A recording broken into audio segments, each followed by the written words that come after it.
Tony D and Little Joan with a screenwriter's rant on The Wedding Banquet about two gay couples who get married to each other as beards because Hollywood is still living in the past. Smash like and subscribe. Thank you for smash liking and subscribing. Check out my books. The links are in the description. Comedy horror in South Jersey. It's the Pineys books 1 through 16, available at Amazon.com. Don't forget, Kindle Unlimited is free. Yeah. So you've got two couples, a lesbian couple and a gay couple, and they've decided to get married to the opposite sex in order to facilitate, I'm not sure what, I guess maybe their benefits or whatnot. This is in English. I think it takes place in America. I don't think it takes place in the past. Why are we doing this exactly? My understanding is gay couples can get married now. Is it not true in some states? Is there some place in America where this isn't the case now? I don't understand. I don't understand why they're making this. Like 40 years ago, this would have been a daring movie. Probably would have been freaking hilarious 40 years ago. Because 40 years ago, it would have been like, oh yeah, gay people can't get married. And that they got married to each other in order to get benefits or whatever. That would have been daring in the 80s. So 40 years ago, sure. Screenplay by Andrew and James Shamus. Only in theaters this spring. Who is this for? Lily Gladstone's in it too. Bowen Yang from SNL. I don't understand who this is for. Is this for people trapped in a time warp who don't realize, like, gay people who can get married? I don't understand why they're making this movie. But it appears that the gay couple, one of them has been hiding his gayness from his family, and then his mother comes over and they have to pretend to be straight in order to get through the wedding. I guess. But again, it just seems like this is a outdated comedy concept because gay people can't get married now. This is 2025. Is it? Joan, could you do some research into this? What am I missing here? Why is this even remotely funny? If another guy's in the closet, he doesn't have to be. I mean, that they had to go to, I guess, a foreign country to do the whole I'm in the closet thing, and my mom doesn't know, and I'm gonna get in all kinds of trouble. I mean, again, back in the 80s, oh yeah, that was a thing. That would have been fodder for a movie, a drama, or even a comedy. But it's now? Are you just trying to jam as much gay stuff in the movie as possible now, Hollywood? Like, what's the deal here? I don't understand. I don't understand why they're getting married. So, yeah. I don't understand. I don't know. Maybe this is, from what I've heard, the SNL cast members sign on to do a certain amount of movies through the system of SNL. So maybe this is Bowen Yang's movie. Lily Gladstone, I guess she's just happy to be here. But you know, even 40 years ago, there would have been some reluctance to do this. Why? Because, well, they had different blinders on in the 80s. The blinders on the 80s would have been something like, well, this won't play in the sticks, you'll have religious people mad, and so we're not going to make the movie, even though probably would have been pretty edgy and daring for the 80s. It probably still wouldn't do great financially, but if it had been made for a low budget, on the art house circuit, it probably would have did really well, and probably would have been a classic back then, because then it would have been daring and people would have been like, wow, I can't believe he made that movie. These days, well, I kind of can't believe he made the movie, just because what for? It's kind of like you made a movie based on a premise that doesn't quite work anymore. So first act, the gay couples are getting married. Okay? They decide they have to get married to the wrong partners to pretend they're straight for some reasons. I assume maybe it's about benefits? I don't know. So then they tell their families, and it's revealed the gay guy kneeling has not told his mother he's gay at all.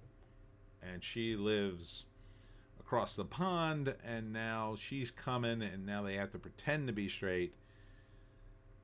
Maybe it's just they have to pretend to be straight for that reason. Maybe they're just all doing it for his mother. Maybe. That would make more sense. And then at the end, she probably finds out anyway or already knows. And then it's all good.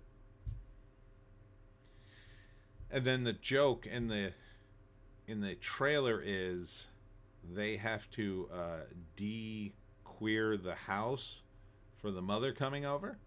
So they have to get rid of all the gay stuff. And then the joke is there's a lot of gay stuff in the house.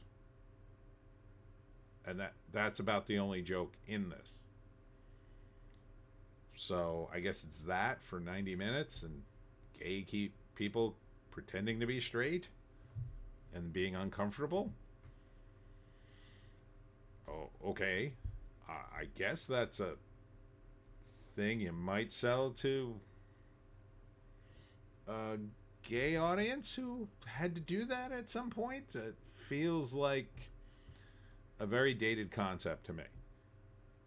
Also feels like not particularly funny. Not really seeing a gigantic audience for this. Have you learned nothing from Bros? I think it was called Bros, right? That movie with Billy Eichner. What they call Bros? Something like that. The gay movie. Super gay. This feels like that, although it's a little lighter, not as obnoxious. But I think it's a very tiny... You're talking a very tiny audience here. See, like, at certain times, and I'll say late 80s through the 90s, maybe in the early 2000s, part of the virtue signal would have been to go to see a movie like this and support it, because it would have been seen as a support for gay people. But now there's no need for that, so there's no pressing reason to go see a movie just to support gay people, even though this movie kind of feels that way. But there's no pressing reason that, like, there's, gays got their rights, their marriage rights. So so the only reason to go see this is that it looks like a good movie. It just looks meh. It looks like a art house movie that's gonna do a couple of $100,000 and then just end up on IFC or something. All right, let's read the write-up. I mean, Bowen Yang is trying to be like, whoa. He's not really succeeding. Here we go. A gay man makes a deal with his lesbian friend. A green card marriage for him in exchange for in vitro fertilization treatments for her. Plans evolved as Min's grandmother surprises them with a Korean wedding banquet. Okay, so it's his grandmother, and there's also a green card deal going on. Okay. Complicated. But makes more sense. But kind of illegal? But couldn't you do the green card thing with the gay marriage? Could you not do that? Director Andrew Ahn, who's a co-writer with James Seamus. Seamus, maybe that's how you say that. Yeah, I don't know. Um, they look happy in the trailer and in the still. Would I see it? No. It doesn't look very funny. It looks very, very sort of like meh. I mean, I'm not offended by it. It's just, it doesn't look very funny. Like, you would have to be over the top with this to make it funny. Like, his grandmother would have to be like super anti-gay, and you could make that work, maybe. You might have mentioned the green card in the mix. Yeah, that they're doing something illegal. That does help it somewhat. You know, and that maybe there's another factor in all this that because they do check in with green card couples, right? So if you marry someone and they get their green card, they want to know that it's a legit marriage. Even, you know, prior to Trump coming in, they'd want to know. So yeah, and I'm not so sure about the whole in vitro fertilization. I guess one of them wants to have a baby or whatever. I mean, it just seems overly complicated and not very funny. So yeah. But okay. I assume it will be nominated for many, many Oscars. Anyhow, that's it for me, Tony D and Little Joan. Check us out on the green site, the orange site, and the black site for our videos we can't put on YouTube for reasons. I will be at the Residence in Cherry Hill on Friday at 3 p.m. for my talk on how to hunt the Jersey Devil. Primarily for residents and their families only, but yeah, you could always call, see if they'll open it up to the public. I don't know. Some places do, some places don't. Anyhow, thanks for tuning in. We'll see you